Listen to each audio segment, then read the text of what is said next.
या सृष्टिः सृष्टुराद्या वहति विधिहुतं याः विरजा च होत्री ये द्वे कालं विधत्तः श्रुतिविषयगुणा या स्थिता व्याप्य विश्वम् या माहुः सर्वबीजप्रकृतिरिति यया प्राणिनः प्राणवन्तः प्रत्यक्षाभिः प्रपन्नस्तनुभिरवतु वस्ताभिरष्टाभिरीशः।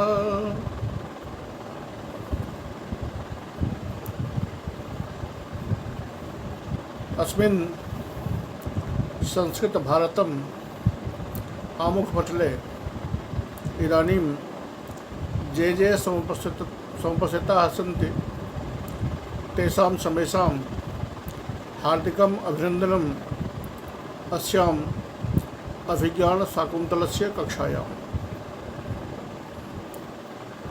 प्रिय छात्रों एवं बंधुओं, अभी हम अभिज्ञानशाकुन्तलम का पहला अंक पढ़ रहे हैं और पहले अंक के इस दृश्य में महर्षि कण्व के तपोवन वाले वन में जहाँ पर वो तीनों सखियाँ आश्रम के धर्मों का पालन करती हुई फूलों को सींच रही है, वहाँ पहुँचे हैं राजा दुष्यंत, जिन्होंने अपना परिचय देते हुए बता दिया है कि मैं महाराज दुष्यंत द्वारा नगर की देखरेख करने के लिए नियुक्त नगराधिकारी हूँ। और उन्होंने शकुंतला के विषय में अपनी जानकारी अनुसूया और प्रियंवदा से प्राप्त कर ली है। अब उन्हें ये पता चल गया है कि यह शकुंतला महर्षि कण्व की अपनी पुत्री नहीं बल्कि महर्षि कण्व द्वारा पालिता पुत्री है और वास्तविक में इसके जन्मदाता पिता विश्वामित्र हैं और इसकी माता मेनका है।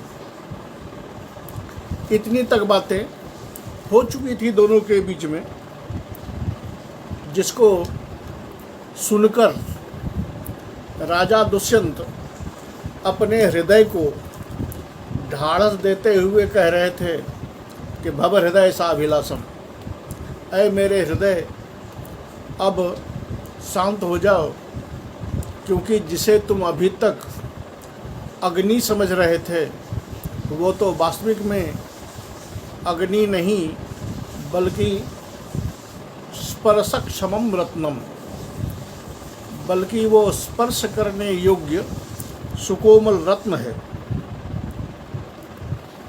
ये राजा दुष्यंत अपने मन में विचार कर रहे थे। उधर शकुंतला को मन में ये हो रहा है कि ये प्रियंवदा जो है ये न जाने जो इसके मन में आता है किसी के सामने कुछ भी बोल देती है। इसको ऐसा बोलना नहीं चाहिए, इसलिए वो मन ही मन थोड़ा हल्का सा रोष कर रही है, क्योंकि उसने कह दिया था कि ये तो हम लोग धर्माचरण के परवश हैं, वरना इनके पिता की इच्छा है कि इसके अनुरूप अगर पति मिल जाए तो उसको यह कन्यादान कर देंगे। तो शकुंतला को रोष इस बात का है, भाई ये एक कोई अतिथि आया हुआ है, उस अतिथि को ये सुनाने की क्या ज़रूरत है कि किसके पिताजी शादी करना चाहते हैं या नहीं करना चाहते हैं वगैरह वगैरह। उसी पर वो गुस्सा होकर कहती है कि अनुसूये अहम गमिष्यामि।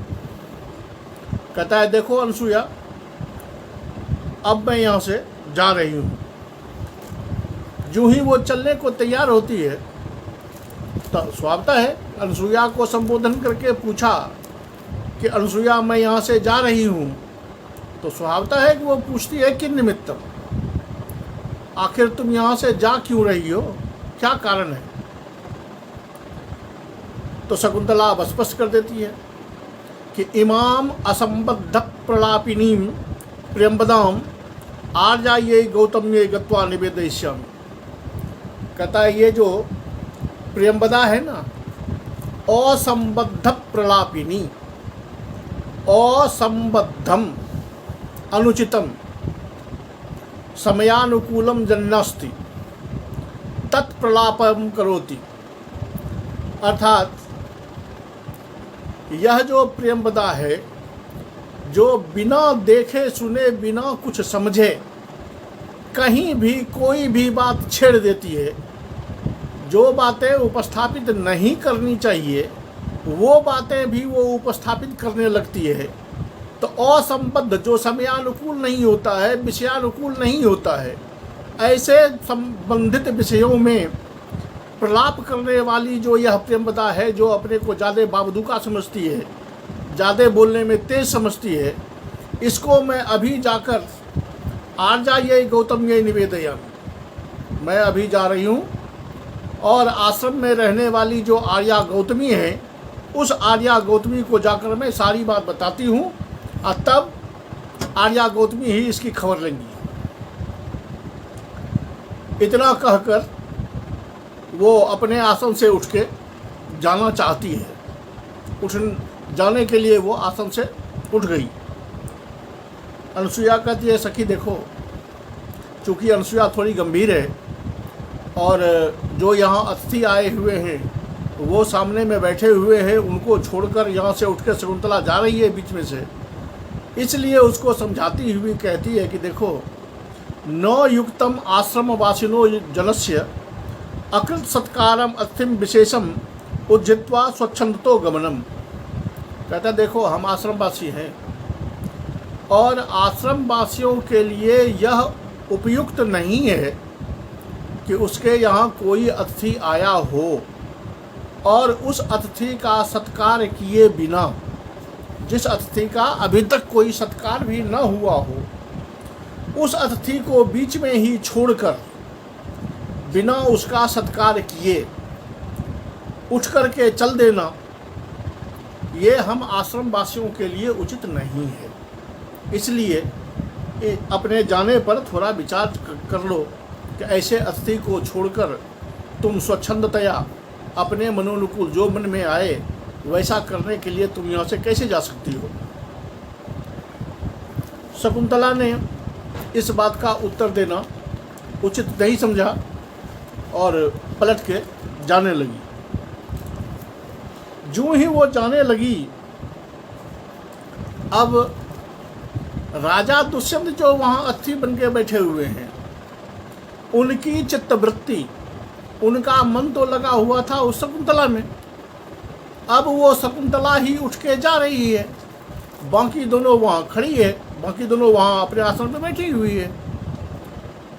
तो जो ही शकुंतला उठ के जाने लगी तो राजा मन ही मन कहता, रे कथमियं गच्छति, अरे भाई कोई वक्त आया तो यही क्यों उठ के जा रही है। अगर दूसरी चली जाती तो शायद राजा के मन में ये विचार नहीं आता, लेकिन उनके मन में यह विचार आ रहा है कि कथम इयम गच्छति, यह क्यों जा रही है। यह पद जो है, यह क्यों जा रही है, वो बताता है कि तीनों में से राजा दुष्यंत के हृदय में जो स्नेह है, जो बीज का अंकुर फूटा है, वो शकुंतला के लिए, और अब शकुंतला ही उनको बीच में छोड़कर जा रही है। इसलिए उनको ये दुख हो रहा है कि कथम इयम गच्छति, ये यहाँ से क्यों जा रही है। मन में जो ही ये भाव आया तो एक बार तो उसके मन में आया कि वो जो जा रही है तो उसको पकड़ के बिठा लूँ। ऐसा करके शायद उनका हृदय जोश में आ गया कि इसको पकड़ के बिठा लूँ। थोड़े बहुत उठ भी गए, लेकिन अतिथि होने के नाते अपने को संभाल लिया, अपने मन पर कंट्रोल करके उसको संभाल लिया। ओहो, चेष्टानुरूपम कामिजन चित्तवृत्ति ही, ये अभी अपने मन में ही कह रहे हैं कि मन में ही हुआ कि उठ के पकड़ लूँ, लेकिन फिर भी अपने मन को रोक लिया। अगर नहीं रोक लिया होता तो शिष्टाचार का उल्लंघन होता। लेकिन फिर भी राजा का मन, जिसको वो पहले से ही आर्जम मनः कह चुके हैं, उनके मन में ये भाव कहाँ से आ गया कि इसको पकड़ के बिठा लूँ। इसके लिए वो कहते हैं कि चेष्टानुरूपिणी कामीजन चित्तप्रवृत्ति ही, कामियों की जो चित्तवृत्ति होती है, जिसके हृदय में काम वासना जगी हो, स्नेह जगी हो, किसी के प्रति अभिलाषा जग गया हो, वो व्यक्ति क्या करता है, तो चेष्टानुरूपिणी कामीजन चित्तवृत्ति ही, कामी जनस्य जा चित्तवृत्ति ही, कामी लोगों की जो चित्तवृत्ति होती है वो वस्तुतः चेष्टानुरूपम, चेष्टा के अनुरूप ही होता है। जैसा वो करना चाहता है, जैसा वो सोचता है, उसके हृदय की प्रवृत्ति भी वैसी ही हो जाती है। अर्थात अब तक इनके हृदय ने शकुंतला को अपनी प्रेमिका के रूप में देखना शुरू कर दिया था। तो जब प्रेमिका के रूप में देखना शुरू कर दिया, तो जूं ही शकुंतला वहाँ से उठी, तो एक प्रेमी हृदय उसको पकड़ के बिठाना चाहता है। इसीलिए उनके चित्त में ये विचार आया कि मैं उठ के और इसको पकड़ के बिठा लूँ। लेकिन ये तो धन्यवाद कि अपने पर कंट्रोल करके, यानी कुछ आदमी वो होते हैं जो जोश में होश खो देते हैं, और कुछ आदमी वो होते हैं जो होश में रहते हैं और जोश पर कंट्रोल करते हैं। तो राजा के मन में एक बार तो ये भाव आया कि इसको पकड़ के बिठा लूँ, लेकिन नहीं, अपने पर कंट्रोल कर लिया कि भाई हम यहाँ अतिथि बन के आए हैं और ये ऋषि का तपोवन है, कोई नगर नहीं है। ऋषि के तपोवन में शिष्टाचार पूर्वक रहना यही धर्म है। तो हमको अभी आश्रम के अनुकूल ही धर्म का पालन करना चाहिए। तो बेचारे चुप रह गए, लेकिन मन ही मन सोचते हैं कि अनुयास्यन मुनितनयाम सहसा विनयेन वारित प्रसरः स्वस्थानादचलन्नपि गत्वेव पुनः प्रतिनिवृत्तः। ऐसा लग रहा है कि अनुयास्यन मुनितनयाम, ऐसा जा मुनितनया इतः उत्थाय गच्छति मम हृदयमपि तम अनुगच्छत्येव। जूं ही यह शकुंतला उठ करके यहाँ से जाने लगी, तो मानो मेरा मन, मेरा हृदय भी इसके पीछे पीछे चल पड़ा। अनुयास्यन, लेकिन जाता हुआ वह मेरा जो हृदय है, जो मेरा हृदय उस शकुंतला के पीछे पीछे जा रहा था, विनयेन वारित प्रसरः, वो तो विनयता के द्वारा, विनय ने, शालीनता ने, वारित प्रसरः, मन का, हृदय का जो वो प्रसार, जो वह शकुंतला के पीछे पीछे जाने को तैयार हो गया और चल पड़ा, उसको हमारी विनयता ने रोक लिया। विनयेन वारित प्रसरः, विनय ने ही, विनम्रता ने ही जिसके पृष्ठगमन को रोक लिया, जो हृदय मेरा उसके पीछे पीछे जा रहा था उसको रोक लिया। लेकिन वह हृदय जो उठकर उसके पीछे चल चुका था और उसको विनयता ने रोक लिया, तो उस हृदय की स्थिति कैसी है कि स्वस्थानादचलन नपि, क्योंकि राजा दुष्यंत वहां से उठे नहीं थे, हृदय उसके पीछे पीछे गया था। तब हृदय है तो इसी बॉडी में, इसलिए वो कहते हैं कि ऐसा लगा कि हृदय उठकर उसके पीछे पीछे चलने लगा, लेकिन विनय ने उसे रोक लिया। तो ऐसी स्थिति में ऐसा लगता है कि स्वस्थानाद अचलन नपि, कि यह हृदय अपने स्थान से अचलन नपि, अपने स्थान से नहीं चलता हुआ भी, क्योंकि शरीर यहाँ पर है तो हृदय तो यहीं पर है, लेकिन ऐसा लगता है कि गत्वा पुनः प्रतिनिवृत्तः, ऐसा लगता है कि वह शकुंतला के पीछे पीछे गया और पुनः लौट आया, क्योंकि एक प्रेमी होने के नाते वह अपनी प्रेमिका के पीछे पीछे दौड़ पड़ा। लेकिन विनयता ने उसका रास्ता रोक लिया और विनयता ने उसे पुनः वापस कर दिया। तो ऐसा लगता है कि हृदय उसके पीछे पीछे जाकर पुनः लौटकर आ गया हो। इस श्लोक में दो बातें देख लीजिए कि ऐसा लगता है कि हृदय जाकर पुनः लौट आया हो। तो ये लगता है, यही अर्थ करना पड़ेगा। तो ऐसे में उत्प्रेक्षा अलंकार हो जाएगा।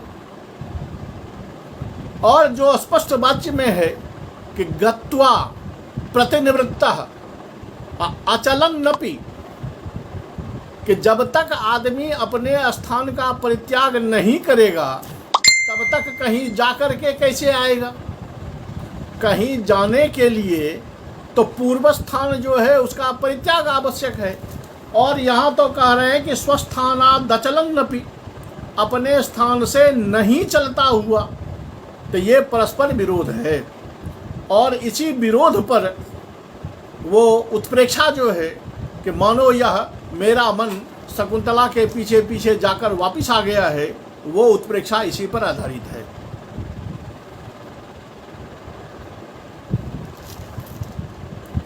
प्रेमदा कहती है, जो ही वह शकुंतला उठ के चल पड़ी तो प्रेमदा को नहीं रहा गया। अनुसुईया ने तो विनय पूर्वक कहा था कि देखो, हम आश्रम वासियों का यह कर्तव्य नहीं है कि अतिथि को बीच में छोड़कर चले जाएं, लेकिन शकुंतला फिर भी चल पड़ी। तो प्रेमदा कहती है, उठ करके वह शकुंतला के पास गई और उसको बोली, सुनो हला चंडी ना रसिगंतुम। चूंकि वह उठ के चल पड़ी, उसने ऐसा काम किया जो उचित नहीं था, गुस्से में आकर के। तो गुस्से में आ गई है वो, इसीलिए उसने अनुचित कदम उठा लिया। ये सोचकर प्रेमदा स्पष्ट कहते हैं, चंडी, चंडी हम उसको कहते हैं जो ज़्यादा गुस्सा करती है। कोई भी जब ज़्यादा गुस्से में आ जाती है तो उसे हम कहते हैं लगती है कैसी चंडी जैसी, क्योंकि चंडी भगवती रण में काम करने वाली हैं। उनके गुस्से की तमन्ना में, उनके गुस्से की तुलना को देखते हुए या उससे उनके गुस्से की कल्पना करते हुए हम चंडी संबोधन करते हैं। तो वो स्पष्ट कहती है कि आई चंडी, सुनो ना रसिगंतुम, कहता है तुम यहाँ से जा नहीं सकती। अनुसुईया ने तो विनय किया था कि हमको नहीं जाना चाहिए, ये तो सीधे आदेश देती है कि सुनो चंडी, तुम यहाँ से जा नहीं सकती। तो जो ही कहा जा नहीं सकती, तो जो शकुंतला चलने के लिए कदम बढ़ा चुकी थी, वो अपना गर्दन घुमाकर और बड़ी आंख तड़ेड़ कर उसको पूछती है कि मिति क्यों नहीं जा सकती? तू क्या मालकिन है हमारी जो मैं नहीं जा सकती? तुम्हारे आदेश का मैं पालन करूं? ये सब भ्रूभंगम, ये जो कड़क से पूछती है उससे स्पष्ट ध्वनि आ रही है कि क्यों नहीं जा सकती। क्या मैं तुम्हारे बात को मान के जाऊं या तुमसे पूछ के जाऊं? तू हमारी गुरु है। लेकिन प्रेमदा के पास में उत्तर की कोई कमी नहीं होती। वो कहते सुनो, इसलिए नहीं जा सकती कि द्वे में वृक्ष से चनके धारयसी ताभ्याम ताव दात्मानम मोचय ततो गमिष्यसि। कहता है सुनो कि दो पेड़ सींचना तुम पर मेरा कर्जा है। अब यह बात ये कह रहा है कि अगर आपने बचपन में सींचा होगा या बचपन की बातें याद आए तो इसका अर्थ सही लग जाएगा कि जब ये दोनों साथ साथ अपना काम कर रही हैं तीनों, तो सबने हिस्सा बांट लिया है कि इतना बड़ा क्षेत्र या इतने पेड़ों को हम सींचेंगे, इतने बड़े पेड़ों को हम सींचेंगे, इतने पेड़ों को हम सींचेंगे। हो सकता है किसी दिन किसी कारणवश शकुंतला के दो पेड़ छूट गए हों और उसने कहा हो प्रियंवदा को कि चल भाई, आज तो मुझे थोड़ा काम आ गया है, ये दोनों मेरा 2 पेड़ है, तू इसको सींच देना, कभी वक्त आएगा तो तेरे 2 पेड़ मैं सींच दूंगी। यही है 2 पेड़ सींचना कर्ज रूप में। द्वे वृक्ष सेचन के धारयसी, 2 पेड़ को सींचना ये हमारा तुम पर कर्ज है, तुमने हमारा कर्जा लिया है। ताभ्याम तावत आत्मानम मोचय, पहले तुम अपना वो कर्जा वापस कर लो, वो कर्जा चुका लो, और जब उरीन हो जाओगी तब यहाँ से चली जाना। अब ये प्रेमदा ने कह तो दी, लेकिन राजा को ये बात खल गई कि भाई ये प्रेमदा इससे काम करवाएगी, क्योंकि उसके हृदय में शकुंतला के प्रति अत्यंत सहज और स्नेह कोमल भाव जग गया है। तो राजा कहता है, भद्रे वृक्ष सेचना देवात्र भवती परिश्रांताम तर्कयामी। कहता है देखिए, आप इसको कह रही हैं कि 2 वृक्ष और सींचना है, क्योंकि आपका इसने कर्ज लिया हुआ है। पहले तो ये देख लीजिए कि वृक्ष का सिंचन करते हुए, पेड़ों को सींचती हुई ये जो आपकी सहेली हैं, वो पेड़ों को सींचती हुई पहले ही थक गई हैं। इत्यहम तर्कयामी, इनको देखकर मैं ये सोच सकता हूँ, मैं ये समझ सकता हूँ, मैं ये तर्क लगा सकता हूँ कि ये वृक्ष सींचने के क्रम में पहले से ही थोड़ी थकी हुई हैं। क्योंकि आप इनके शरीर को देखिए, कैसा है इनका शरीर। तब एक थके हुए व्यक्ति का, जो काम करते करते पूरा थक गया हो, उसके शरीर का कितना सटीक वर्णन, सटीक चित्र कालिदास ने उपस्थापित किया है, वो देखें कि स्रस्तांशावती मात्र लोहित तलौ बाहु घटोत्क्षेपणात् अद्यापिस्तन बेपथुम जनयत श्वासः प्रमाणाधिकः बद्धम कर्ण शिरीष रोधि बदने घरमां भसाम जालकम बंधे श्रंशिनी चैक हस्तयमिताः प्रजाकुलाः मूर्धजाः। कि स्रस्तौ अंशौ, दोनों कंधे जो हैं वो उनके शिथिल हो गए हैं। आदमी जब परिश्रम ज़्यादा करता है तो दोनों कंधे में थकान आ जाने के कारण दोनों कंधे ढीले पड़ जाते हैं। उसी को ये बता रहे हैं कि स्रस्तांशौ, अंशौ स्रस्तौ, स्रस्तांशौ स्रस्तौ अंशौ, ढीले पड़ गए हैं दोनों कंधे। और इनके जो दोनों हाथ हैं वो घटोत्क्षेपणात्, बार बार घड़े में पानी भरना, घड़े को उठाना, पेड़ को सींचना, इस क्रम में लगे रहने के कारण बार बार घड़ा उठाने से अतिमात्र लोहित तलौ बाहु, इनकी जो दोनों भुजाएं हैं, दोनों हाथ हैं, जिसकी तलहथी अत्यंत लाल हो गई है, क्योंकि इन्होंने बार बार जो घड़ा उठाया है उससे इनके सुकोमल हाथ लाल हो गए हैं। तो स्वाभाविक है कि आप ज़्यादा काम करते हैं तो तलहथी लाल हो ही जाती है। और जब लोग ज़्यादा मेहनत करता है तो श्वासें भी तेज़ी में चलने लगती है, हाँफने लगता है आदमी। और जब श्वासें तेज होती है, जल्दी जल्दी श्वासें आती हैं, तो छाती का कांपना ये स्वाभाविक है। उसी को वो दिखा रहे हैं कि अद्यापि, अद्यापि तात्पर्य इदानीमपि, अद्यापिस्तनबे पथुम जनयति श्वासः प्रमाणाधिकः, श्वासः प्रमाणाधिकः। जब आदमी निश्चिंत होकर के बैठा रहता है सामान्य परिस्थिति में, उस समय उनके श्वास की गति जितनी होती है, और जिस समय आदमी थका हुआ होता है, तो थके हुए समय में सामान्य समय से श्वास की गति अधिक होती है। तो श्वासः प्रमाणाधिकः, श्वास का प्रमाण यानी सामान्य अवस्था में जो श्वास का प्रमाण है उससे अधिक प्रमाण अभी है। ये कैसे? तो स्तन बेपथुम जनयति, ये जो इनकी श्वासें जो तेज चल रही है उस तेज श्वास के कारण इनके वक्षस्थल में, इनके स्तनों में अभी भी कंपन उत्पन्न हो रहा है। उस लंबी श्वास के कारण, जल्दी जल्दी श्वास लेने के कारण इनके स्तन, इनका वक्षस्थल अभी भी कांप रहा है, जो बता रहा है कि इनके शरीर में या परिश्रम करने से ये ज़्यादा थक गई हैं।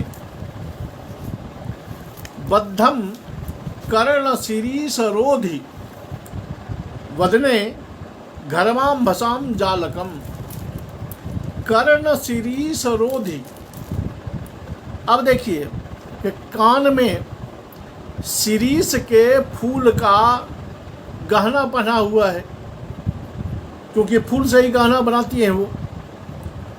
अब वो फूल शरीर पर पसीने की बूंदें अधिक होने के कारण ये जो कान में फूल लगा हुआ है उसकी पत्तियां कपोल पर आकर चिपक गई है, क्योंकि स्वभावता है कि पसीने पर ये फूल की कली, फूल का जो दल है वो दल चिपक गया है। तो वर्ण बद्धम कर्ण शिरीषरोधि,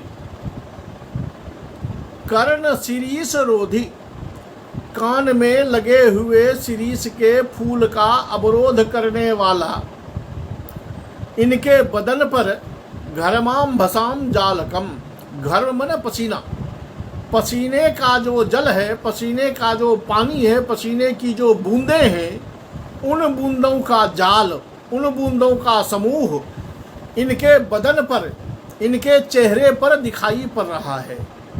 जिन बूंदों ने क्या किया है?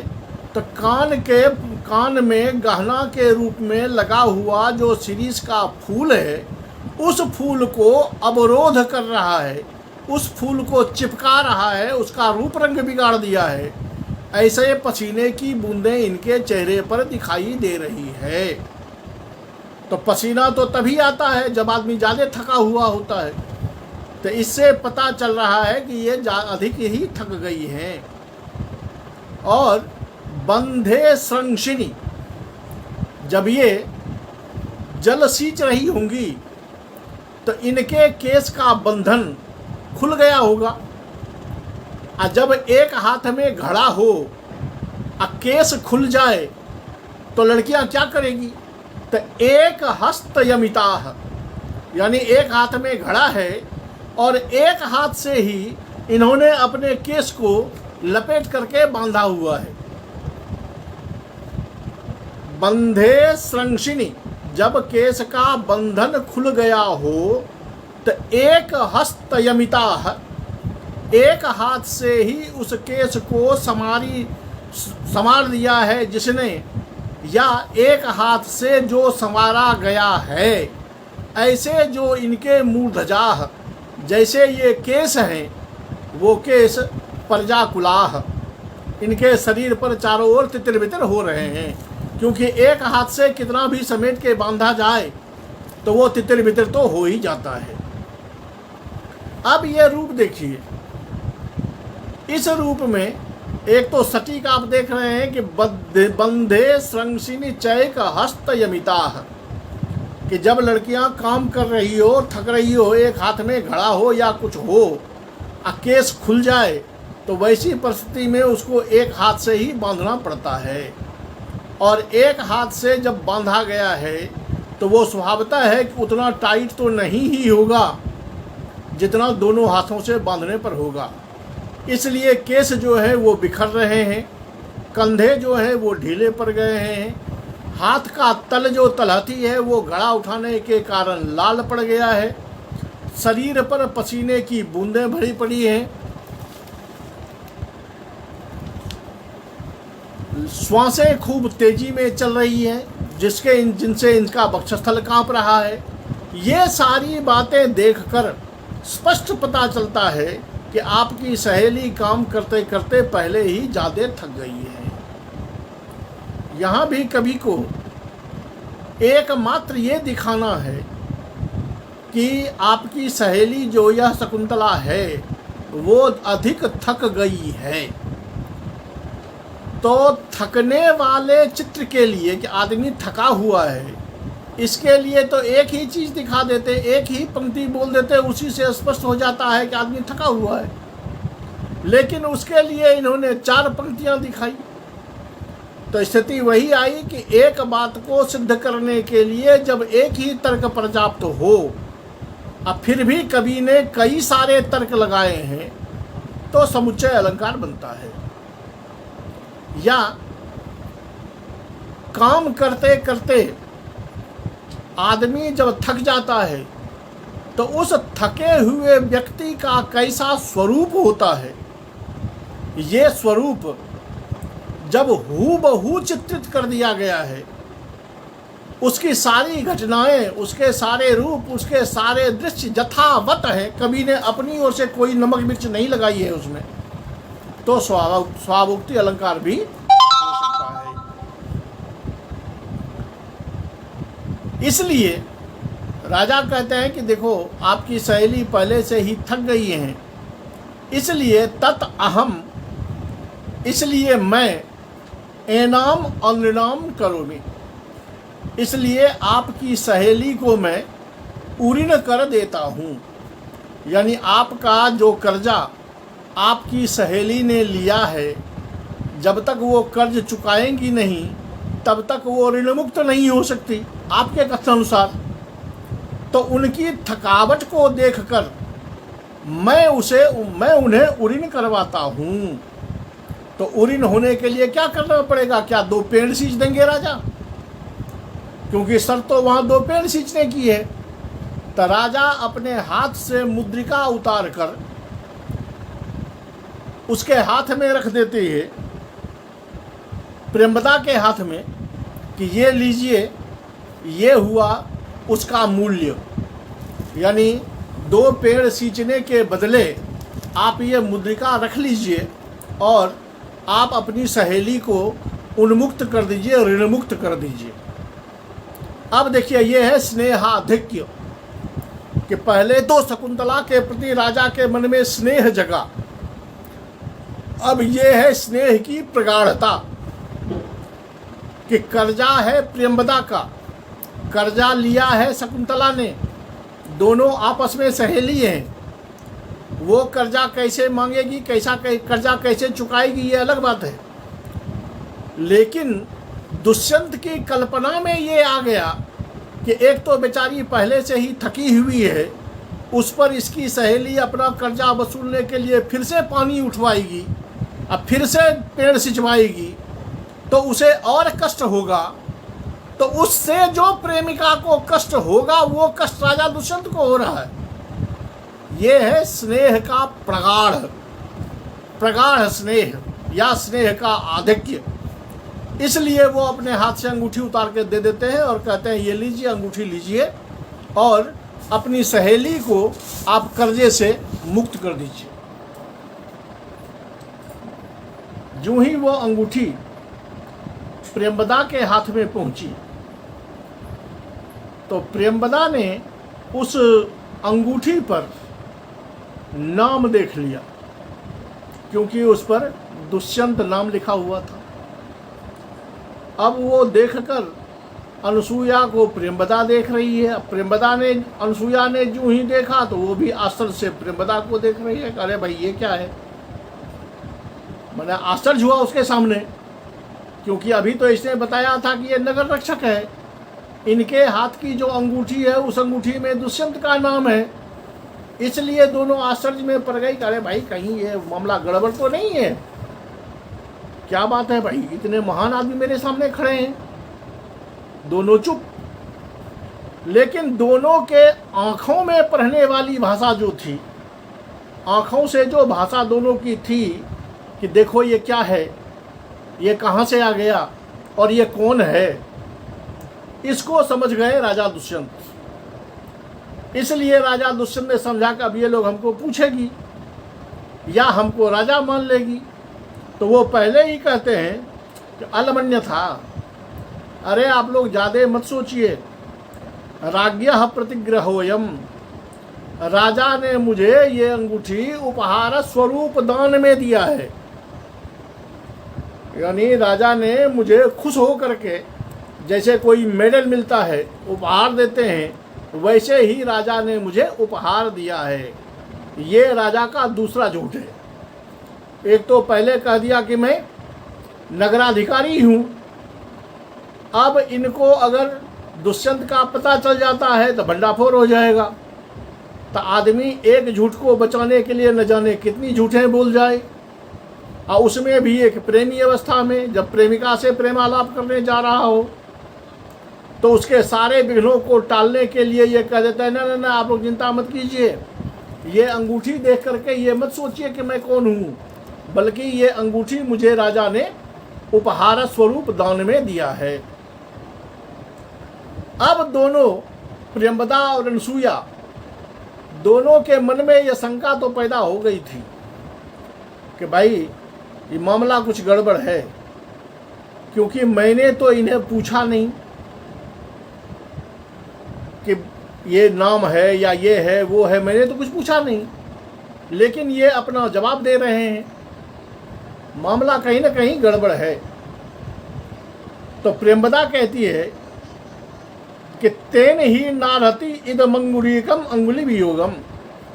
कहता है देखिए महाराज, या देखिए अस्थि महोदय, जब किसी राजा ने या किसी व्यक्ति ने आपको ये चीज़ें उपहार में दी है, तो उपहार में दी हुई वस्तु किसी और को नहीं देनी चाहिए। तो ये उपहार में प्राप्त जो आपकी ये अंगूठी है, ये अंगुली वियोगम न रहती, ये अंगुली के वियोग के लिए उपयुक्त नहीं है।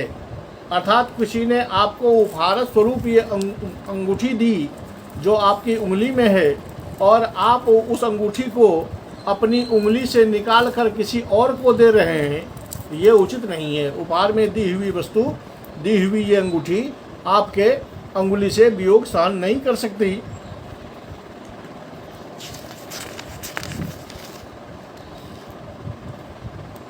हाँ, नहीं कर सकते तो क्या करें? तो आर्जस्य बचना देव अंद्रिना, ऐसा बहुत आपने इसके लिए इतना कह दिया, आपने कह दिया कि इसको उरीन कर दिया जाए, इसका ऋण मुक्त कर दिया जाए, तो लीजिए आपके वचनों को मान करके मैंने इसको वैसे ही ऋण से मुक्त कर दिया। आप अपनी अंगूठी खुद पहन लीजिए, क्योंकि आपका ये उपहार स्वरूप अंगूठी है, ये अब उंगली से निकालना उचित नहीं है। हाँ, आपने जो कहा कि इसको उरीन कर दिया जाए, तो लीजिए मैंने इसको उरीन कर दिया। उधर अनसुईया कहती है, हला शकुंतले मोचितासी अनुकंपिना अर्जुन। कताला शकुंतले सुनो, तुम उरीन हो गई, ऋण मुक्त हो गई, तुम पर अनुकंपा करने वाले जो आए हुए अतिथि हैं, उन अतिथि की अनुकंपा से तुम्हारा ऋण मुक्त हो गया। अर्थात उन्होंने अपनी अंगूठी दी, इसीलिए तुम ऋण मुक्त हो गई। अथवा राजर्षिना, यहाँ स्पष्ट कर दिया अनसुईया ने, क्योंकि अनसुईया को यह संदेह हो गया था कि ये वस्तुतः अतिथि दूसरे कोई नहीं, ये स्वयं राजा हैं, ये बहाना बना रहे हैं। इसलिए कहते हैं अनुकंपिना आर्यन, अनुकंपा करने वाले आर्य ने या राजर्षि ने तुमको ऋण से मुक्त करवा दिया है। तत्कस्मिन् निदानीम गमिष्यसि, तो बताओ कि इस समय कहाँ जाओगी? जो ही सुना कि कहाँ जाओगी, शकुंतला मन ही मन कहती है कि नैतम जन्म प्रजा हर्ष्यम। अब वो बेचारी चल पड़ी है जोश में, जाने का मन तो उसका भी नहीं है, लेकिन करे तो करे क्या? अब तो अपनी कुल्हाड़ी चल गई है उसकी, वो स्वयं उठ के वहाँ से निकल चुकी है, अब वो बेचारी पलट भी नहीं सकती। इसने कह दिया कि बोलो कहाँ जा रही हो या कहाँ जाओगी, तो मन ही मन कहती है नैतत् जन्म प्रजा हरिष्यम यदि आत्मनः प्राभविष्यम।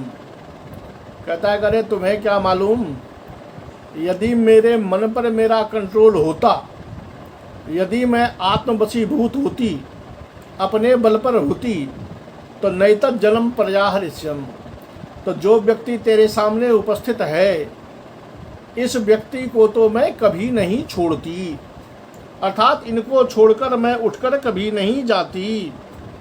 ये वो मन ही मन सोच रही है। तब तक प्रेमदा कहती है कि अबे खड़ी सोच क्या रही है कि इदानीम न गम्यते, अभी तो बड़ी छटपटा के उठ के चलती थी कि मैं जा रही हूँ, अब क्या हो गया, अब क्यों नहीं जा रही है, अब तो जा, अब तो तेरा ऋण मुक्त हो गया। अब शकुंतला कहते रहे यार ये तो मैंने उठ के बड़ा गड़बड़ कर दिया, मैं तो चली कि कोई हमको पकड़ के बिठाएगी, ये लोग तो मुझे बिठाना तो दूर, ये तो मुझे भगाने पे लग गई, वास्तविक में ये मेरी सहेली है या दुश्मन पता नहीं। अब शकुंतला उल्टी बहाना बनाती है। जो ही त्र्यंबदा कहती है कि अरे जा, उरीन हो गई तू, अब क्यों नहीं जा रही, तो वो पट से कहते हैं किम इदानीम तब आया तास्मी, कहता है क्या तुम्हारी नौकरानी हूँ मैं क्या, कि तुम्हारे वशीभूत मैं हूँ, कि तुम्हारे कहने से मैं चली जाऊँ, मैं जाऊँ या न जाऊँ ये हमारी मर्जी। अब ये बातें स्पष्ट कर रही है कि शकुंतला को वहाँ से जाने का मन नहीं है, क्योंकि अगर जाने का मन होता तो चली गई होती, लेकिन पहले तो बोली मैं जा रही हूँ, और अब जब कहा कि तुम जाओ, अब वो कहती है मैं क्यों जाऊँ, क्या तेरे कहने से जाऊँ। ये स्थिति देखकर राजा समझ गए कि हो ये शकुंतला भी यहाँ से जाना नहीं चाहती है। तो क्यों नहीं जाना चाहती, जो ही ये भाव आया कि यह क्यों नहीं जाना चाहती, तब देखिए राजा के मन में क्या होता है, खुशी कहाँ से आती है। वो कहता अरे भाई ये शकुंतला भी यहाँ से जाना नहीं चाहती, कहीं ऐसा तो नहीं कि जैसे अब मेरे मन में हो रहा है, जैसे मेरे मन ने सोचा कि ये यहाँ से क्यों जा रही है, मेरा मन उसके प्रति भाग रहा था, वैसे ही ये भी अब यहाँ से जाना नहीं चाहती। कहीं ऐसा तो नहीं कि जथा वयम अस्याम इयमपि असमान तथा प्रतिशत, जैसा मेरा मन इसके प्रति सोच रहा है वैसा ही ये भी मेरे प्रति सोच रही हो, कहीं ऐसी बात तो नहीं है। अथवा खल्वाव लब्धावकाशों में मनोवृत्ति ही, अरे भाई मेरे मन का जो मनोरथ था वो लगभग पूर्ण होता सा दिख रहा है। निश्चित रूप से जैसा मैं सोच रहा हूँ, जैसा मेरा मन इसके विषय में सोच रहा है, वैसे ही ये भी मेरे प्रति सोच रही है। अर्थात जो भाव मेरे मन में जगा है इसके प्रति, वैसा ही इसके मन में मेरे प्रति भाव जग रहा है। कुतः, कहता है क्यों, आपने कैसे जाना कि वैसा ही भाव है। तो अब देखिए श्लोक, बहुत लाजवाब श्लोक है, जो बता देता है कि शकुंतला का मन दुष्यंत में उसी प्रकार लगा हुआ है जैसे दुष्यंत का मन शकुंतला में लगा हुआ है। तो जब लड़की के मन में किसी लड़के के प्रति स्नेह भाव, श्रृंगार का भाव जग जाए तो उसकी स्थिति क्या होती है, इसका बेहतरीन सटीक चित्रण महाकवि ने किया है कि वो उसके सामने डायरेक्ट खड़ा भी नहीं हो सकती क्योंकि लज्जा आती है, और वहां से हट भी नहीं सकती क्योंकि उनको देखने की तमन्ना होती है। उसके बातों को डायरेक्ट सुन भी नहीं सकती क्योंकि लोग न देख ले कि इससे बतिया रही है, और उनके कथन को छोड़ भी नहीं सकती क्योंकि मन में तमन्ना होती है कि देखूं ये बोलता कैसा है। ये जो पंचाहंच वाली स्थिति होती है उसके मन में, उसका लाजवाब चित्रण शब्दों के द्वारा महाकवि कालिदास ने यहाँ प्रस्तुत किया है कि वाचम न मिश्रयत यद्यपि मद बचो भी, कि इयम शकुंतला मद बचो भी वाचम न मिश्रयति, जैसे मेरे प्रश्नों का जवाब ये प्रेमवदा और अनुसूया दे रही है, मेरी बातों में अपनी बातें मिला रही है, प्रश्न का उत्तर दे रही है, मुझसे बोल रही है, वैसे यह शकुंतला हमसे बोलती नहीं। मेरे किसी प्रश्न का जवाब सीधा नहीं देती, डायरेक्ट मुझसे इसकी कोई बात नहीं हो रही है, लेकिन करने ददात्यवहिता मयि भाषमाने, लेकिन जब मैं कुछ बोलता हूँ, जब मैं कुछ पूछता हूँ, तो इसकी कान मेरे प्रश्न पर ही लगा हुआ होता है कि राजा क्या पूछ रहे हैं। तो सीधा यह मेरे बातों का जवाब नहीं देती, मुझसे बात नहीं कर रही है, लेकिन मेरी बातों पर इसके कान जरूर लगे हुए हैं। कामम न तिष्ठति मदानन सम्मुखीयम, कि यह मेरे आनंद के सम्मुख में स्थिर नहीं होती, यानी मेरे सामने में खड़ी नहीं होती। ये स्पष्ट बात है कि मेरे सामने में खड़ी नहीं है, मेरे सामने नहीं आई। लेकिन ये भी सत्य है कि भूयिष्ठ मन्य विषया न तो दृष्टिरस्याः, लेकिन ये भी स्पष्ट है कि इसकी आंखें मुझे छोड़कर किसी अन्य विषय पर दृढ़ भी नहीं हुई है। अर्थात भले वह मेरे सामने खड़ी नहीं हो, लेकिन इसकी आंखें सर्वदा हम पर ही टिकी हुई है। इससे पता चलता है कि इसके मन में मेरे प्रति वही भाव अभित हो रहा है जो भाव मेरे हृदय में इसके लिए अभिलषित हो रहा है।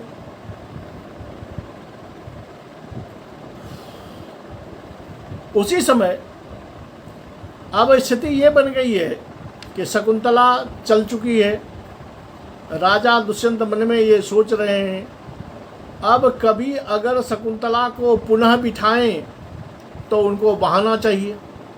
किस बहाने से शकुंतला को फिर बिठाएंगे? एक बहाना तो प्रेमदा और उसकी जो मनोरंजक वार्तालाप थी वो हो गई कि मेरा कर्जा दे दो तब जाना। अब तो वो भी उरीन हो चुकी। अब उरीन होने के बाद तो वो पहले ही कह चुकी है मैं जा रही हूँ, अब तो उसका जाना ही उचित है। अब वो अगर चली गई तो दुष्यंत का भी मन तो वैसा ही है। तो अब कालिदास देखते हैं लेखक कि अब इस दृश्य को आगे बढ़ाना उचित नहीं है। लेकिन आगे बढ़ाना उचित नहीं है तो दृश्य को बंद कैसे करें? सीधे कह दे कि यहीं पर दृश्य खत्म हो गया तो ये भी लोगों को अटपटा लगेगा। इसलिए अब ये दृश्य समाप्ति की ओर चलते हैं। उसी समय नेपथ्य से आवाज आती है कि भो भो तपस्विनः तपोवन सन्निहित सत्वरक्षणाय सज्जीभवन्तु भवन्तः, कि तपोवन के जितने भी जीव हैं, तपोवन की जितनी भी वस्तुएं हैं, उसकी सुरक्षा करने के लिए आप लोग अपनी अपनी जगह पर तैयार हो जाइए। क्यों? तो प्रत्यासन्नः किल मृगया बिहारी राजा दुष्यन्तः, मृगया बिहारी राजा दुष्यन्तः प्रत्यासन्नः। मृगया के लिए, शिकार करने के लिए जो निपुण या शिकार करने के लिए कुशल राजा दुष्यंत प्रत्यासन्न हैं, आसपास में आ गए हैं। इसलिए आप अपने आश्रम के सभी जीवों की रक्षा करने के लिए, आश्रमों की रक्षा करने के लिए सन्नद्ध हो जाइए। ऐसा ना हो कि उस शिकार के क्रम में हमारे आश्रम का कोई जीव घायल हो जाए। तो अब ये तो कहा प्रत्यासन्न, वो आ चुके हैं, नजदीक आ चुके हैं। तो कैसे जाना? कोई भी पूछ सकता है कि आपने कैसे जाना कि वो यहाँ आ चुके हैं? तो उसके लिए वो कारण बताते हैं कि तुरग खुर हतस तथा ही रेणुर बिटप विषक्त जलाद्रवल कलेशु पतति परिणतारुण प्रकाशः सलभ समूह इवाश्रमद्रुमेशु, कि तुरग खुर हतः, घोड़े के खुर के आघात से उत्पन्न जो है रेणु, जो धूली, वो बिटपी विषक्त, पेड़ों पर टंगे हुए जो जल से गीले जो कच्चे कपड़े यहाँ पर टंगे हुए हैं, उन कच्चे कपड़ों पर सलभ समूह इव, जैसे सलभों का समूह, काले काले कीटों का समूह जैसे पेड़ पर गिरता है, वैसे ही वह धूली इन कच्चे कपड़ों पर गिर रहा है।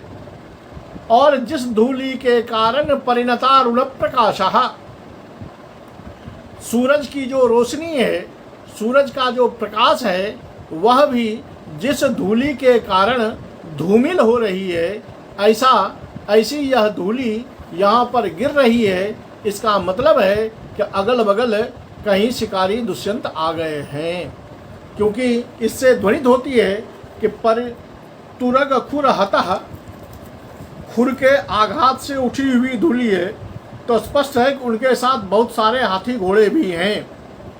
और धूलि आकर के आश्रम के पेड़ों पर गिर रही है, इसका मतलब है कि वो बहुत नज़दीक तक आ गए हैं। अगर दूर में होते तो इतनी धूलि यहाँ नहीं आती। सलभ समूह इव, तो यहाँ इव पद जो है वो स्पष्ट उपमा का बोधन कर रहा है कि ये सलभ समूह की तरह है। या इन घोड़े, वर्णन तो हो रहा है धूलि के गिरने का, लेकिन धूलि का गिरना रूप जो कारण है या जो कार्य है, उसका कारण है राजा दुष्यंत का आ जाना। तो इस कार्य से उस कारण का बोध हो जाने के कारण अब प्रस्तुत प्रशंसा भी स्पष्टतः अलंकार यहाँ है। और इसमें शायद पुष्पिताग्रा नामक छंद है, जिसका लक्षण बताया गया है कि आयुजी नयुग रेफतो यकारो युजी च नजौ जरगाश्च पुष्पिताग्रा। ये छंद सामान्यतः बहुत ज़्यादा प्रयोग नहीं होते, लेकिन छंद अच्छा होता है। ये आवाज़ जब सुनी राजा ने, तो राजा मन ही मन सोचने लगा कि हाँ देख, ममान्वेषणा सैनिका तपोवनम अभिरुन्धन्ति। कहता है निश्चित रूप से मैं तो शिकार के क्रम में आगे बढ़ गया था, मुझे ढूंढने वाले ये मेरे सैनिक अब लगता है आश्रम की ओर बढ़ रहे हैं और आश्रम में अवरोध पैदा कर रहे हैं। तभी नेपथ्य में और आवाज़ आती है कि भो भो तपस्विनः परजा कुलयन वृद्धस्त्री कुमारान ऐसा गजः प्राप्तः। आप लोग सावधान हो जाओ कि आश्रम के बड़े बूढ़े वृद्ध बच्चे, इन सबको भयभीत करता हुआ एक हाथी इधर की ओर आ रहा है। अब एक जंगली हाथी जो शिकारियों से डर करके भाग रहा है, उसका चित्रण देखिए। ये भी स्वाभुक्ति ही है, कितना बेहतरीन वर्णन है ये देखिए कि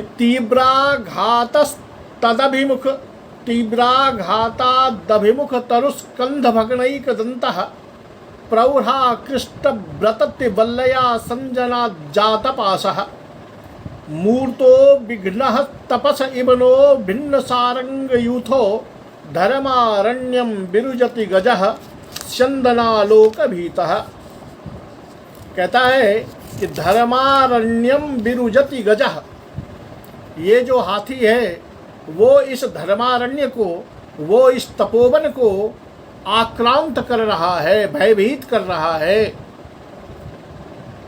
ये हाथी कैसा लग रहा है, कैसा दिख रहा है, ये देखिए कि तीव्राघातादभिमुख तरुः, सामने आते हुए पेड़ से इसका दांत जोर से टकरा गया है, क्योंकि हाथी के दांत बड़े बड़े होते हैं।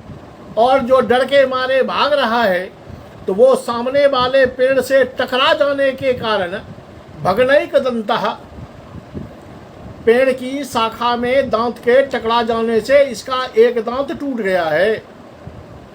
और ये जो तेजी से भाग रहा है, तो रास्ते में जो लताएं हैं, वो लताएं इनके पैरों में उलझ गई है।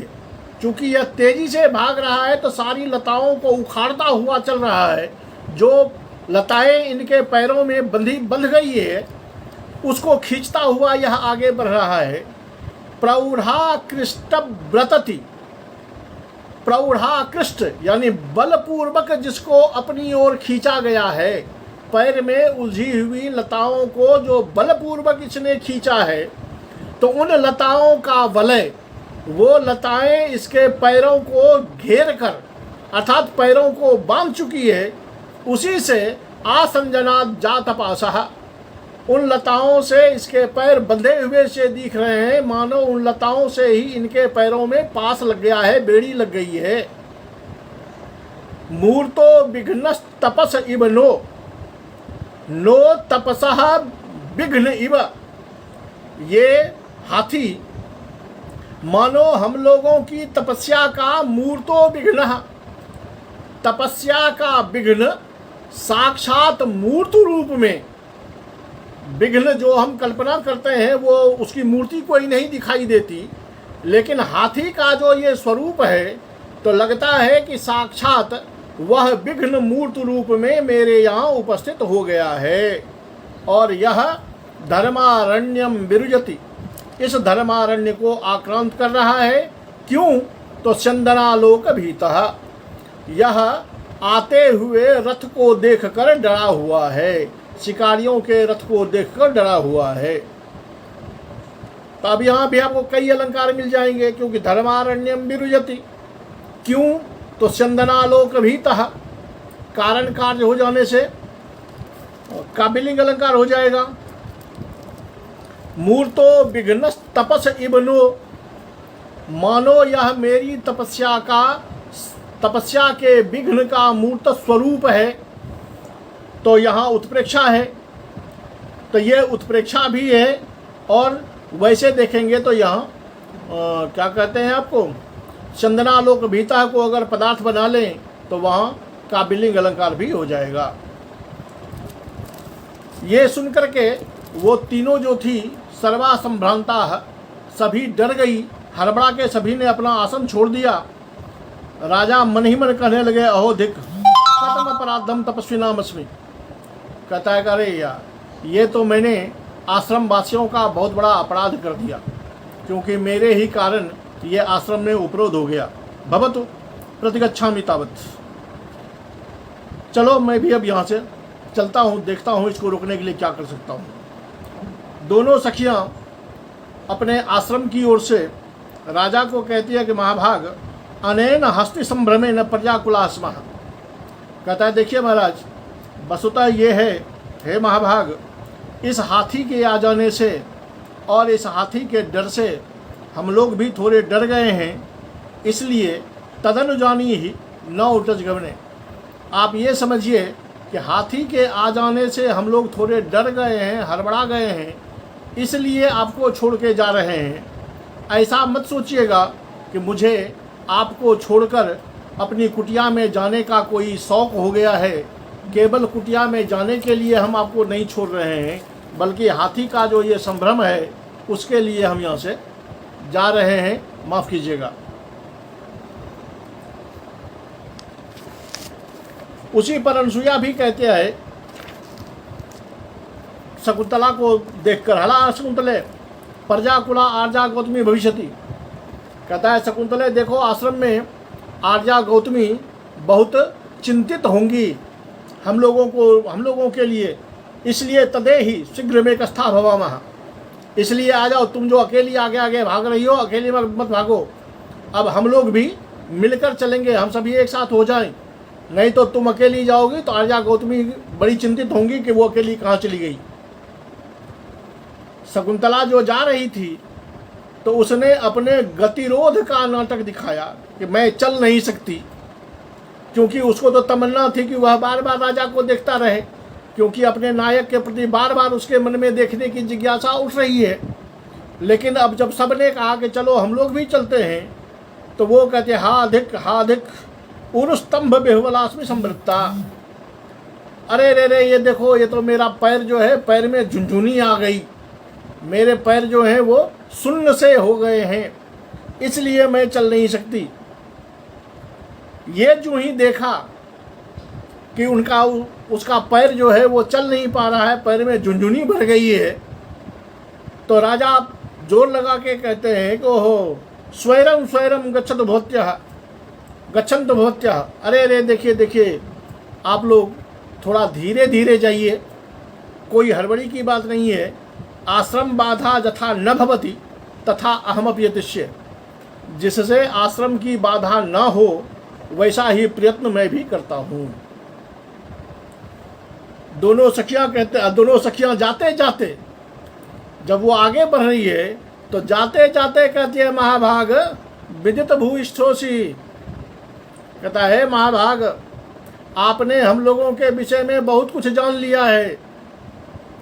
इससे ये भी ज्ञात करवा रही है कि ये मत समझना कि आपको मैंने नहीं जाना, अर्थात आपको भी हमने जान लिया है।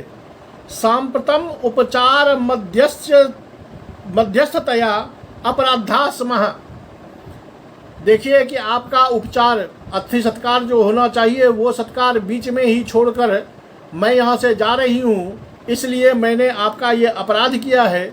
मैं अपराधिनी हूँ क्योंकि आश्रम में वास करने के नाते मेरा ये दायित्व बनता है कि मैं आपका पूरा सत्कार करूं, लेकिन ये हाथी का डर आ गया, इसलिए मुझसे ये अपराध हो गया, इसलिए बरसया, इसलिए आप क्षमा कर दीजिए।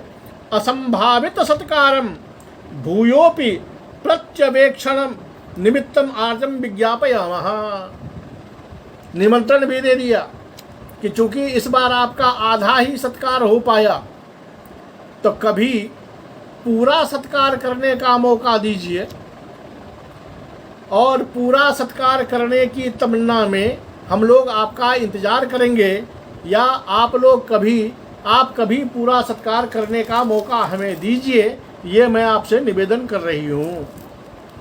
राजा भी हाथ हिला के कह देते हैं, माम एवं, इसकी कोई चिंता नहीं है, दर्शने नैव भवती नाम संभूत सत्कारोस्मि, आप लोगों के दर्शन से ही मेरा पर्याप्त सत्कार हो गया है। लेकिन अब जब चल दिया, उतना होने के बावजूद भी शकुंतला, एक बार तो पहले कह दिया कि मेरी जांघ भारी हो गई है, मेरे पैर में झुंझुनी आ गई है, ताकि थोड़ा देर राजा का दर्शन और हो जाए। अब जब सब चल दी तो फिर भी वो एक बार और बहाना बनाती है, कहता हलानसूये अभिनव कुछ सूच परिक्षतम में चरणम, अरे अरे ये देखो कुछ के नए अंकुर यहाँ उगाए हैं जो मेरे पैर में चुभ गए, और कुर्बक शाखा परिलग्न जबलकलम, और ये जो कुर्बक का पौधा है बगल में उसमें मेरा ये दुपट्टा फंस गया, तत्प्रतिपालयतम, इसलिए तुम दोनों खड़ी रहो, तुम दोनों ज़्यादा भागो मत, मैं आ रही हूँ। यानी इतना कह करके अपना दुपट्टा छुड़ाने के बहाने वह थोड़ी देर के लिए रुक गई ताकि उसे राजा का एक बार और दर्शन हो जाए। कहती है कि जाबदेनम मोचियामी, जब तक मैं अपने इस दुपट्टे को छुड़ाती हूँ तब तक के लिए तुम लोग रुक जाओ। राजा कहते हैं, राजा ने भी इतना कहने के बाद दुपट्टा छुड़ाया और फिर वो लोग चली गई। जब तीनों चली गई तो राजा कहते हैं लंबी श्वासें लेकर के, ओ गता सर्वा, अब तो ये सभी चली गई। तो भवतु अहमपि गच्छामि, जब ये तीनों यहाँ से चली ही गई तो चलो अब हम भी चलते हैं। शकुंतला दर्शना देव मौन्दोत्सुकोऽस्मि नगर गमनम प्रति, अब जब शकुंतला का मुझे दर्शन हो गया है तो शकुंतला को देखने के बाद वापिस नगर लौटने के लिए तो मेरा मन वैसे ही अब मंद हो गया है, अर्थात नगर लौटने के प्रति मेरे मन में अब कोई उत्सुकता रह नहीं गई है। जावत अनुयात्रिकान अतिदूरे तपोवनस्य निवेशयामि, तब तक ऐसा करता हूँ कि नगर वापस जाने का तो मेरा मन नहीं कर रहा, और ये लोग जो मेरे साथ हैं ये बार बार ऐसा ही करेंगे। तो ऐसा करता हूँ कि हमारे साथ चलने वाले जो ये शिकारी हैं इसको यहाँ से लेकर के और आश्रम से कुछ दूरी पर जा कर के इन लोगों का तंबू लगा देता हूँ, वहाँ इन लोगों को फिट कर देता हूँ ताकि ये लोग बार बार यहाँ आश्रम में आकर के विघ्न उत्पन्न न करें। न खलु शक्तोऽस्मि शकुंतला दर्शन व्यापारात आत्मानं निवर्तयितुम, क्योंकि इनके साथ मैं नगर लौट जाऊं ये हो नहीं सकता। शकुंतला दर्शन व्यापारात, शकुंतला को देखने की, बार बार शकुंतला को देखने की जो मेरे हृदय में तमन्ना उठ रही है, जो इच्छा जाग रही है, उस इच्छा से मैं अपने हृदय को मोड़ नहीं सकता, इसलिए मैं नगर तो अभी जा नहीं रहा। तो इन लोगों को थोड़ी दूर पर लगा दूं, नहीं तो ये नज़दीक में रहेंगे तो ये बार बार आकर के ऐसा ही विघ्न उत्पन्न कर दिया करेंगे। ये उसने मन में सोच लिया, क्योंकि कहते हैं मेरा मन तो ऐसा हो रहा है कि गच्छति पुरः शरीरम। अब वो बेचारे जहाँ खड़े थे वहाँ से वापस लौट रहे हैं। तो गच्छति पुरः शरीरम, मेरा शरीर तो आगे आगे जा रहा है, लेकिन पश्चात संस्थितम चेतः, लेकिन मेरा चित्त जो है वो पीछे की ओर ही जा रहा है। गच्छति पुरः शरीरम, मेरा शरीर तो आगे की ओर जा रहा है, लेकिन संस्थितम चेत असंस्थितम चेतः धावति पश्चात, लेकिन मेरा जो ये चंचल चित्त है वो मेरे शरीर के साथ न चलकर बल्कि पीछे की ओर ही भाग रहा है। तो शरीर मेरा आगे जा रहा है और मन मेरा पीछे की ओर भाग रहा है, शकुंतला को के पीछे। स्थिति कैसी है? तो चीनांग शुकमिव केतोः प्रतिवातम नियमानस्य, मलमल के कपड़े से, रेशमी कपड़े से बना हुआ जो पताका है, वो पताका अगर प्रतिवातम हवा के विपरीत ले जाया जा रहा हो तो उस पताके की तरह मेरे चित्त की स्थिति है। जैसे डंडे में लगा हुआ पताका अगर हवा के विपरीत चले तो डंडा तो जाएगा पूरब की ओर, लेकिन पताका फरफर करेगा पीछे की ओर, पश्चिम की ओर। तो वही राजा दुष्यंत का शरीर तो अब आश्रम से बाहर की ओर आ रहा है, लेकिन शकुंतला चूंकि आश्रम में चली गई तो मन जो है वो शकुंतला के प्रति लगा हुआ है, तो शरीर आगे जा रहा है और मन पीछे जा रहा है। स्थिति कैसी है? तो चीनांग शुकमिव केतोः प्रतिवातम नियमानस्य, चीनांग शुकम इव प्रतिवातम नियमानस्य चीनांग शुकम इव, विपरीत हवा के द्वारा पीछे की ओर धक्का लगाए जाते हुए ध्वजा की तरह मेरा मन हो रहा है। ये सामान्य है कि आर्या जाती है और चूंकि शरीर, एक तो ये हुआ कि उपमा अलंकार स्पष्ट है कि मेरा शरीर आगे जा रहा है, मन पीछे जा रहा है। जैसे पताका आगे अगर प्रतिवात में हो, हवा के विपरीत हो, तो पताका का डंडा आगे चलेगा और झंडा पीछे की ओर फरफर करेगा या पीछे की ओर चलेगा। वैसे ही मेरा मन हो रहा है। तो स्पष्ट है कि ये उपमा अलंकार है।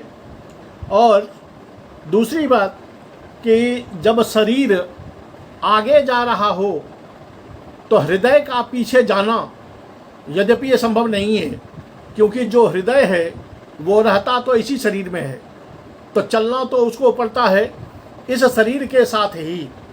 इसलिए शरीर एक तरफ जा रहा हो और हृदय एक तरफ जा रहा हो, ऐसा परस्पर दोनों में कोई संबंध नहीं बनता है। लेकिन महाकवि कालिदास यहाँ दिखा रहे हैं कि शरीर आगे जा रहा है और हृदय पीछे जा रहा है, तो असंबंध में जो संबंध नहीं बन सकता उस संबंध में महाकवि ने यहाँ पर संबंध बनाया है। तो असंबंध में संबंध की स्थापना कर देने से यहाँ अतिशयोक्ति अलंकार भी है। इस तरह शकुंतला चली गई आश्रम की ओर और राजा अपने सैनिकों को रोकने के लिए, उनको एक निश्चित जगह पर बिठाने के लिए आश्रम से निकलकर पुनः बाहर की ओर चल पड़े। जगह हो गया खाली। यहाँ आकर के महाकवि कालिदास का पहला अंक समाप्त होता है। तो आज ये हमारा अभिज्ञान शाकुंतलम का पहला अंक समाप्त होता है। कल हम पुनः अभिज्ञान शाकुंतलम का के दूसरे अंक का पहला दृश्य लेकर के आपके सामने उपस्थित होंगे। और एक बात मैं आपको बता दूं कि ये नाटक जैसे जैसे आगे बढ़ता है वैसे वैसे आस्वाद बढ़ता जाता है। रस भाव निरंतरम जो कहा गया है, तो एक ही रस लगातार चलता रहे तो मज़ा नहीं आता। इसलिए रस भाव परिवर्तित होते रहते हैं, लेकिन सहृदयों के आनंद में यहाँ कोई कमी नहीं आती। तो अब अगला अंक, दूसरा अंक जो आएगा वो कुछ नया रूप, नया रंग, नया भाव, नई भंगिमाएँ लेकर के हमारे सामने उपस्थित होगा। इसलिए आप लोगों से निवेदन है कि समय पर